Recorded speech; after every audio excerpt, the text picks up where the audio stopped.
पिछले एपिसोड में हमने देखा था कि शियाओचन और बाकी लोग रेडियम क्रिस्टल माइन को ढूंढने के लिए वहां से निकल चुके थे, जो जगह बहुत ही ज्यादा खतरनाक जगह पर होती है। जियान मिंग भी यहाँ पर शियाओचन का पीछा करना स्टार्ट कर दी थी ताकि वो जान सके कि असल में शियाओचन कहाँ जा रहा है। शियाओचन जैसे अपने साथियों के साथ वहां से आगे बढ़ रहा था, वहां पर कई सारे मॉन्स्टर आ जाते हैं, जिन्होंने आने के बाद उसके और उसके साथियों के ऊपर हमला करना शुरू कर दिया था। वो लोग अपनी पावर का इस्तेमाल करते हुए मॉन्स्टर के साथ फाइट भी करते हैं। काफी देर तक चलने वाली इस फाइट के अंदर आखिरकार शियाओचन और उसके साथियों की यहाँ पर जीत हो जाती है। जैसे ये फाइट खत्म हुई थी, उन्हें सामने ही रेडियम क्रिस्टल माइन दिखाई दे जाता है, तो वो लोग उसी तरफ बढ़ने लग गए थे। जिसके बाद यहाँ से ये एपिसोड शुरू होता है। तो इस एपिसोड की शुरुआत में शियाओचन जैसे ही रेडियम क्रिस्टल माइन के पास जा ही रहा था कि सामने वहाँ पर फायरी आ जाता है, जो अपनी पूरी आर्मी को लेकर आया हुआ था। उसे देखकर शियाओचन हैरान रह जाता है कि अब ये कौन मुसीबत कहाँ से आ गई। वो उससे पूछता है कि आखिर तू यहाँ पर क्या करने के लिए आया है। फायरी कहता है कि मैं यहाँ पर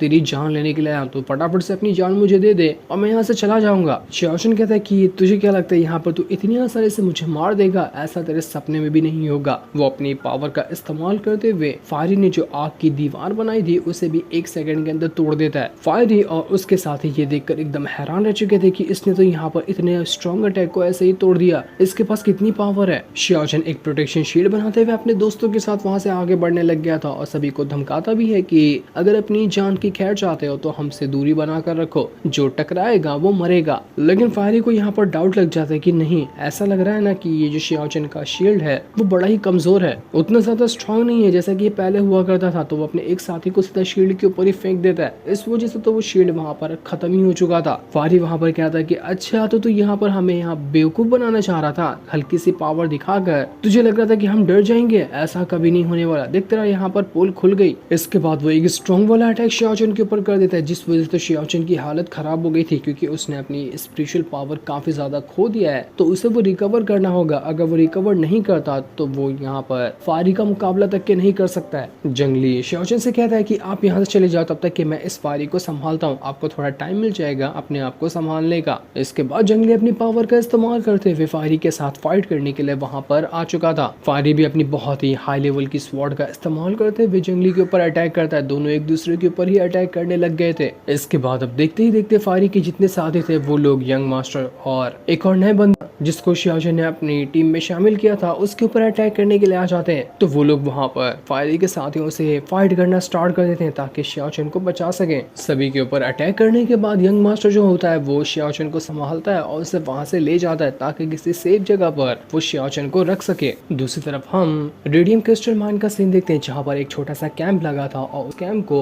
रॉयल फैमिली के कुछ मेंबर ने लगाया होता है। वहाँ पर रॉयल फैमिली का यंग मास्टर वांग फेंग भी था। उसने लॉन्गमैन को बंदी बनाकर रखा होता है, वही लॉन्गमैन जिसकी बहन को यहाँ पर शियाओचन ने ठीक किया था। वांग फेंग लॉन्गमैन से कह रहा था कि देख, तू यहाँ पर किस लिए आया, मुझे वो तो पता है कि तू यहाँ पर उसी थंडर स्पिरिट को लेने के लिए आया था जो कि रेडियम क्रिस्टल माइन में पाई जाती है। मैं तुझे यहाँ पर थंडर क्रिस्टल देने के लिए तैयार हूँ, लेकिन मुझे ये नहीं समझ में आ रहा कि तुझे आखिर वो थंडर क्रिस्टल चाहिए तो तू उसे लेकर शियाओचन को क्यों देना चाहता है। आखिर तेरा और शियाओचन का रिश्ता क्या है जो तू उसके लिए इतनी दूर से यहाँ पर आया और उसके लिए थंडर क्रिस्टल लेना चाहता है। इसे तू अपने पास ही रख लेना, ये तुझे और ज्यादा स्ट्रॉन्ग बनाने की कोशिश करेगा। ले, तेरे अंदर मैं डाल दूंगी जबरदस्ती इसको, इससे तू बहुत ज्यादा पावरफुल तो हो जाएगा, उसी के साथ साथ बिल्कुल हल्क की तरह एक डीमन बन जाएगा। इसके बाद वो लोग मिलकर जबरदस्ती लॉन्गमैन के अंदर वो क्रिस्टल को डालना शुरू कर देते हैं ताकि जैसे एक डिसैपल बिल्कुल भयानक सा बन गया था वैसा ही यहाँ पर लॉन्गमैन भी बन जाए। बेचारा शियाओचन के लिए वो क्रिस्टल लेने के लिए आता, यहाँ पर आकर फंस गया। इधर शियाओचन और यंग मास्टर जैसे ही आगे बढ़े थे, उनका रास्ता रोकने के लिए वहाँ पर किनबाओ आ जाता है। किनबाओ भी वही शियाओचन का पुराना दुश्मन है। पहले के एपिसोड में हमने इसे देख कर रखा है। वो यहाँ पर शियाओचन की जान लेने के लिए आया हुआ था, लेकिन यहाँ पर यंग मास्टर जो होता है वो शियाओचन को एक जगह पर साइड करता है और किनबाओ से फाइट करने के लिए वो खुद ही तैयार होने लग गया था।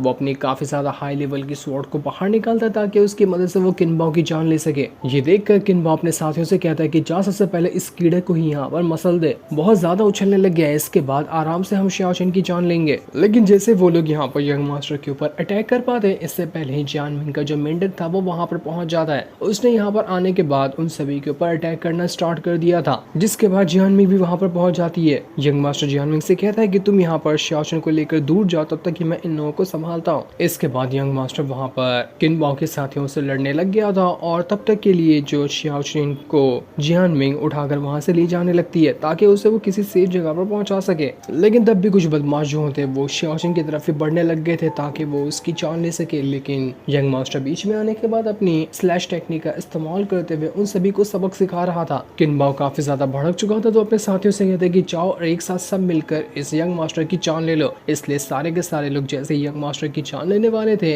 वहां पर जियानमिंग का मेंढक आ जाता है जो खुद को बहुत बड़ा कर लेता है और उसने तो कई सारे लोगों को वहां पर ऐसे ही बैठ कर दबा दिया था। वो यहाँ पर भी नहीं रुकता और उसके बाद उसने कई सारे लोगों को खाना भी शुरू कर दिया था। तो वहीं वांग फैंग जो होता है उसने लॉन्गमैन के अंदर वो क्रिस्टल को डाल दिया था। इस वजह से लॉन्गमैन की हालत खराब होने लगती है, वो भी बिल्कुल एकदम भयानक जैसा बन जाएगा और उसके बाद तो उसका खुद पे कंट्रोल ही नहीं रहेगा कि आखिर वो कौन सा इंसान है और वो किसके ऊपर हमला कर रहा है। दूसरी तरफ फायरी जंगली को मार मार कर उसका पूरा थोपड़ा सुझा दिया होता है। जंगली की हालत पूरी तरह से खराब हो चुकी थी, उसे समझ नहीं आ रहा होता है कि अब वो यहाँ पर करे तो करे क्या। इसके बाद फायरी अपने साथियों से कहता है कि देख मुझे लगता है ना कि शियाओचेन यहाँ पर पहाड़ों में गया, वो रेडियम क्रिस्टल माइन के अंदर जा रहा होगा तो उसको मारने के लिए किनबाओ भी वहीं पर है। ऐसा ना हो जाए कि किनबाओ शियाओचेन को मार दे, मैं मारना चाहता हूँ उसको, तो जाकर किनबाओ को साइड करो। तो वहीं यंग मास्टर भी अब बहुत ज्यादा मार खा चुका था, उसके अंदर भी हिम्मत नहीं होती कि वो किनबाओ से दोबारा फाइट कर सके। सबके सब यहाँ पर मार खा चुके थे तो अब यहाँ पर सिर्फ जियानमिंग और शियाओचेन ही बचे होते हैं, ना ही उनके कोई सपोर्ट में अब बचा हुआ था। सबकी हालत खराब हो चुकी थी और उसके दुश्मन तो अभी तक की पूरी तरह से सही सलामत है। वो लोग अब आएंगे इन दोनों को पकड़ने के लिए। जियानमिंग शियाओचेन को एक जगह पर बिठा देती है और उससे कहती है कि आप आराम करो, थोड़ी देर आराम करोगे तो ठीक हो जाओगे। लेकिन जैसे वो लोग यहाँ पर आए थे वहां पर किनबाओ और फायरी दोनों आ जाते, दोनों साथ में ही आगे बढ़ रहे थे ताकि शियाओचेन को मार डाले। जियानमिंग एकदम घबरा गई थी कि वो यहाँ पर क्या करे। वो पूरी 2 लोगों की आर्मी के साथ तो अकेले फाइट नहीं कर सकती थी, लेकिन फिर भी वो हिम्मत करके वहां पर खड़ी होती है। शियाओचेन जियानमिंग से कहते कि पागल हो गए हो क्या, वहां पर जाने की जरूरत नहीं है, तुम उन लोगों की तादाद तो देखो, वो इतने हैं कि हम गिन भी नहीं सकते, पीछे आ जाओ वापस। लेकिन फिर भी यहाँ पर जियानमिंग कुछ भी सुनने को तैयार नहीं थी। वो कहती है सभी से कि तुम लोग यहाँ से चले जाओ, आज मैं यहाँ पर शियाओचेन को कुछ भी नहीं होने दूंगी, तुम लोग उसे कुछ नहीं कर सकते। किसी ने उसको हाथ लगाने की कोशिश की तो मुझसे बुरा कोई नहीं होगा।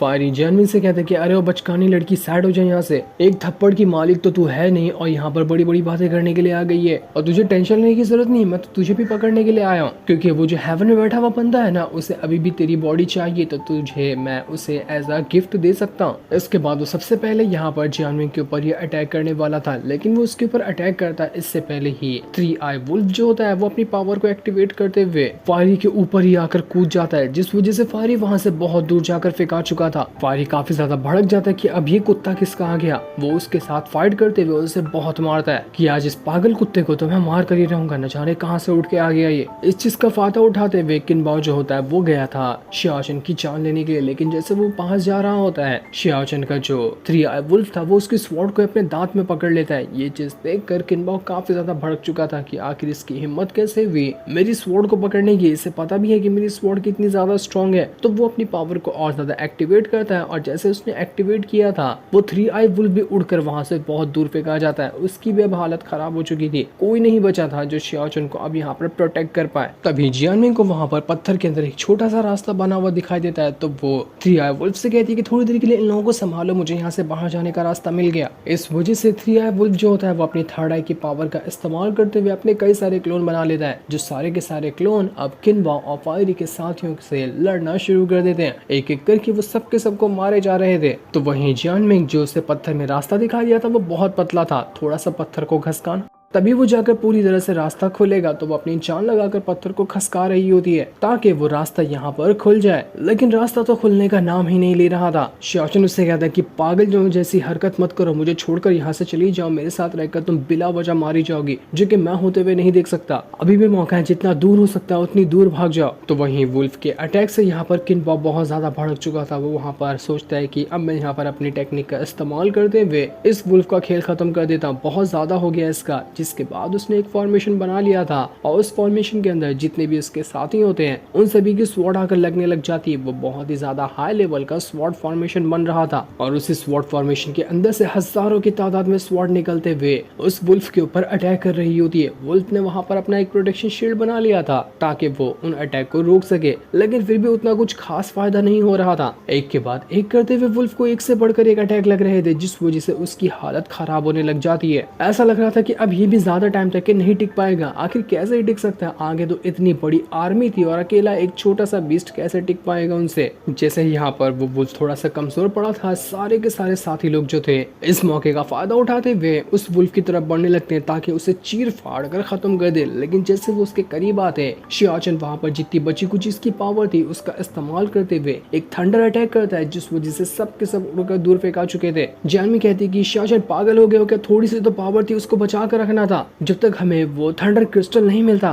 तुम सब पावर खत्म कर दोगे तो तुम अब खड़े भी नहीं हो पाओगे। फायरी और किनबो कह रहे थे कि ये शियाचन तो खुद को ही मारने पे तुला हुआ है, हमें तो लगता है कुछ करने की जरूरत ही नहीं पड़ेगी, ये खुद की बॉडी पे फोर्स देते हुए अपने आप को ही मार रहा है। लेकिन शियाचन को पता था कि वो यहाँ पर अपनी पावर को जबरदस्ती इस्तेमाल करके भी यहाँ पर नहीं बच सकता और ये कुछ भी ना इस्तेमाल करे तो उस टाइम तो उसका मरना तय है। तो शियाचन ने सोचा कि चलो अगर यहाँ पे मर भी गया तो भी कोई फर्क नहीं पड़ता, लेकिन आखिरी टाइम पे इन लोगों को थोड़ा बहुत तो मारने की कोशिश कर सकता हूँ। तो वो वहाँ पर जितनी उसके पास बची हुई पावर थी सबका इस्तेमाल करने का ट्राई कर लेता है। वो अपने स्पिरिचुअल वर्ल्ड के अंदर आ चुका था, जहाँ से वो एक वेपन निकालने के बाद सीधा का सीधा फायरी और किनबो के ऊपर अटैक करते हुए उन्हें दूर उड़ा देता है। उसे देखकर वो दोनों दंग रह जाते हैं कि आखिर ये कैसा वेपन था, बड़ा ही कमाल का और काफी ज्यादा स्ट्रॉन्ग लग रहा था। शियाचन कहता है कि मेरे पास इतनी भी पावर नहीं कि मैं अपने इस वेपन की फुल पोटेंशियल का इस्तेमाल कर पाऊँ, मुझे खुद को रिकवर करने के लिए बहुत जल्द से जल्द यहाँ पर वो थंडर क्रिस्टल चाहिए होगा। अगर इसका इस्तेमाल नहीं किया तो मैं लगता है कि फाइट करते करते ही यहाँ पर हमेशा के लिए मर जाऊंगा, लेकिन जियानविंग को बचाने के लिए मुझे ये करना ही पड़ेगा चाहे कुछ भी क्यों ना हो जाए। फायरी शियाचन से कहता है कि अफसोस की बात है कि तेरे पास इतना कमाल का वेपन है लेकिन तू उसका इस्तेमाल ही नहीं कर सकता, क्योंकि इस्तेमाल करने के लिए तेरे पास पावर ही नहीं बची, तो ये वेपन से ही आज मैं तुझे मार डालूंगा। इसके बाद वो शियाचन से फाइट करने के लिए उसके पास आ जाता है। शियाचन इतना कमजोर था लेकिन फिर भी वो वहाँ पर अच्छी तरह से फायरी का मुकाबला कर पा रहा था। आसपास के जो पौधे वगैरह और स्पेशल स्टोन वगैरह थे उनसे भी की थोड़ी बहुत पावर शियाचन यहाँ पर कंट्रोल करते हुए अपने अंदर डाल रहा था, जो थोड़ी बहुत पावर उसे यहाँ पर इतनी हिम्मत दे रही होती है कि वो वेपन को संभाल सकता है। किनबो शियाचन से कहता है कि तुझे यहाँ पर ना इतना ज्यादा स्ट्रगल करने की कोई जरूरत नहीं है, अपनी हार मान ले और यहाँ पर मर जा, क्योंकि तू वैसे भी मरने वाला है और तुझे मारेंगे हम, वो भी अपने हाथों से। इसके बाद वहाँ पर वुल्फ जो होता है उसने अपनी पावर का इस्तेमाल करते हुए शियाचन के आसपास एक प्रोटेक्शन शील्ड बना दिया था, जो कि उसी थंडर क्रिस्टल की पावर से मिलकर बनी होती है। ये पावर शियाचन को थोड़ी बहुत हिम्मत दे रही थी और वो वेपन भी अच्छे से कंट्रोल कर पा रहा था, लेकिन इसके लिए उस वुल्फ को भारी कीमत चुकानी पड़ेगी। उसकी पावर काफी ज्यादा फास्ट तरीके से कम होते जा रही थी। शियाचन को अब बहुत ही कम टाइम के अंदर इन दोनों को खत्म करना पड़ेगा, वरना उसका वुल्फ भी हो सकता है कि यहाँ पर मारा जाए। लेकिन अब यहाँ पर शियाचन थोड़ा बहुत खुद को रिकवर महसूस कर पा रहा था, तो वो बड़ी आसानी से उन दोनों का मुकाबला कर पाता है। शियाचन उन दोनों से कहता है कि बस बहुत हो गया, बहुत बोल लिए तुम लोग, अब मेरी बारी है, मैं तुम लोगों को कुत्तों की तरह मारूंगा, बस तुम देखते रह जाओगे, तो अब मरने के लिए तैयार हो जाओ। जिसके इतना कहते ही ये एपिसोड यहीं पर एंड हो जाता है। Thanks for watching.